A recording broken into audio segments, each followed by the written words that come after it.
घोंसले में लिए माँ चिड़िया मारे मारे फिर रही थी। कबूतर भैया, मैं आज ही इस जंगल में आई हूँ, क्या मैं आपके साथ वाले पेड़ पर अपना घोंसला रख लूँ? चिड़िया, यहाँ इतना दाना नहीं है कि तुम खा सको। यहाँ हम सब बहुत मुश्किल से रह रहे हैं। तो ठीक है, मैं आगे चली जाती हूँ। चिड़िया अपना घोंसला और अंडे उठाकर आगे चली जाती है।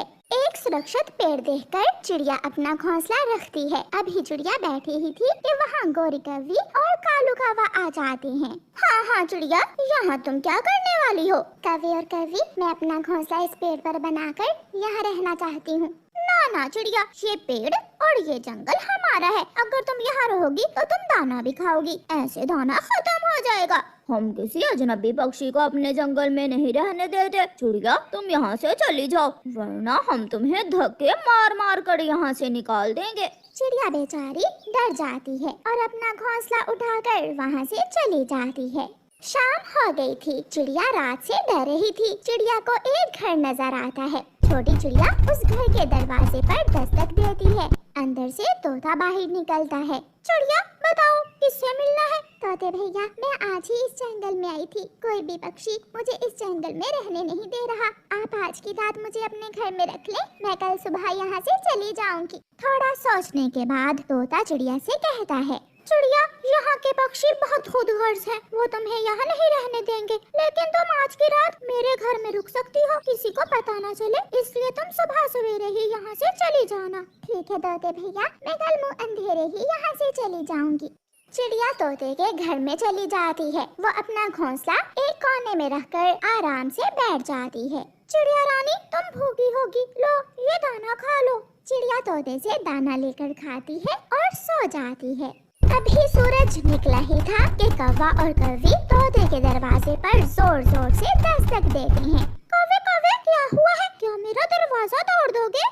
निकालो निकालो बाहर उसे अपने घर से, हमें सब पता चल गया है, तुमने उस छोटी चिड़िया को अपने घर में रखा हुआ है। चिड़िया अपना घोंसला उठाकर बाहर आ जाती है। अब मत लड़िए तोते भैया से, मैं जा रही हूँ। वो तो मैं एक रात के लिए तोते भैया के घर में रुकी थी। बहुत बुरे हैं मेरे जंगल के पक्षी, बहुत बुरे हैं। तो फिर दफा हो जाओ, तुम भी किसी और जंगल में चले जाओ, मोटी चोंच वाला गंदा तोता। चिड़िया बात बढ़ाए बिना वहाँ से चली जाती है। उस जंगल से आगे सागर था। चिड़िया सागर के ऊपर से उड़ती हुई एक टापू पर चली जाती है। उस टापू पर हर तरफ फूल ही फूल और फल ही फल थे। वहाँ एक पेड़ पर तोता बैठा हुआ था। चिड़िया, क्या तुम यहाँ रहने आई हो? हाँ तोते भैया, क्या मैं इस जंगल में इस टापू पर रह सकती हूँ? क्यों नहीं चिड़िया, मैं तो अकेला रह रहकर यहाँ बोर हो गया हूँ। यहाँ फल भी है और अनाज भी, यहाँ किसी चीज की कोई कमी नहीं है। ये सुनकर चिड़िया खुश हो जाती है। चिड़िया एक सुंदर से अनार के पेड़ पर अपना घोंसला रखती है। बारिश का मौसम भी आने वाला है। मैं बारिश का मौसम आने से पहले पहले इस जंगल में अपना पक्का लकड़ियों का घर बना लूंगी। चिड़िया ऐसे सोचती है।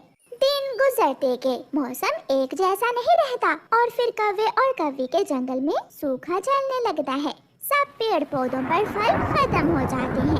सब भूख से मर रहे थे, घरों में दाना नहीं था और ऊपर से बारिश शुरू हो जाती है। कालू जी, मैं तो भूख से मर जाऊंगी, जाओ और कबूतर से दाना मांग कर लाओ। कबूतर के पास भी क्या होगा, मैं पूछता हूँ किसी से जाकर। कालू कौवा अपने घर से निकलता है और कबूतर के घर में जाता है। यार कबूतर, वो तुम्हारी भाभी तो भूख से मर जाएगी, मुझे कुछ दाना दे दो। मैं तो खुद कल से भूख से मर रहा हूँ। एक अमरूद कल मुझे तोते ने दिया था, वही खाकर मैं जिंदा हूँ। कौवा निराश होकर खाली हाथ ही घर चला जाता है। सुबह से शाम और फिर शाम से रात हो जाती है। बारिश तो रुकने का नाम ही नहीं ले रही थी। 2 दिन ऐसे ही गुजर जाते हैं और फिर एक दिन कौवा, कौवी और कबूतर तोते के पास जाते हैं। तोते, यहाँ ऐसे तो हम भूख से मर जाएंगे, हमें किसी दूसरे जंगल में चले जाना चाहिए। सागर के उस पार एक जंगल है, वहाँ मेरे जानने वाला एक तोता रहता है, हम सब वहाँ चले जाते हैं। और फिर वो सब अपना सफर शुरू करते हैं। वो सब उड़ते उड़ते सागर के ऊपर से गुजरते हैं। तेज बारिश में उड़ना बहुत मुश्किल था, लेकिन वो सब सुरक्षित सागर पार कर लेते हैं और उसी टापू पर पहुंच जाते हैं जहां चिड़िया ने अपना सुंदर सा घर बनाया हुआ था। कालू, वो सामने किसी का घर है, हम सब वहां जाते हैं। अगर वो पक्षी हमें अपने घर में रख ले तो जान बच सकती है, वरना हम सब बारिश में मर जाएंगे। पहले पेट भरकर फल खा लेते हैं और फिर जाते हैं। वहाँ भोजन की कोई कमी ना थी। गोरी कौवी, कालू कौवा, तोता और कबूतर पेट भरकर फल खाते हैं। शायद मेरा दोस्त कहीं चला गया है, हम सब इसी घर में जाकर आश्रय ले लेते हैं। फिर वो सब जाते हैं और उस घर के दरवाजे पर जाकर दस्तक देते हैं। थोड़ी देर बाद अंदर से वही चिड़िया बाहर आती है जिसे उन सब ने धक्के मार मार कर अपने जंगल से निकाला था। तुम चिड़िया, क्या ये तुम्हारा घर है? ये चिड़िया तो कभी भी हमारी मदद नहीं करेगी, क्योंकि हमने इस चिड़िया के साथ बहुत बुरा किया था। माफ करना चिड़िया, हम समझे कि ये घर किसी और का होगा।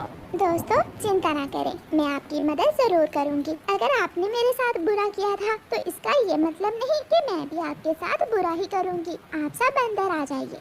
फिर वो सब घर के अंदर चले जाते हैं। तोते भैया, ये मेरे बच्चे हैं। अगर उस दिन आप मुझे अपने घर में ना रखते तो शायद आज मेरे बच्चे मेरे साथ ना होते। दोस्तों, मैं कहता था ना, समय बदलता रहता है, इसलिए अपने जंगल पर इतना घुमंड मत करो। फिर कौवा, कौवी और कबूतर चिड़िया से माफी मांगते हैं और चिड़िया के घर में रहकर खुद को बारिश से बचा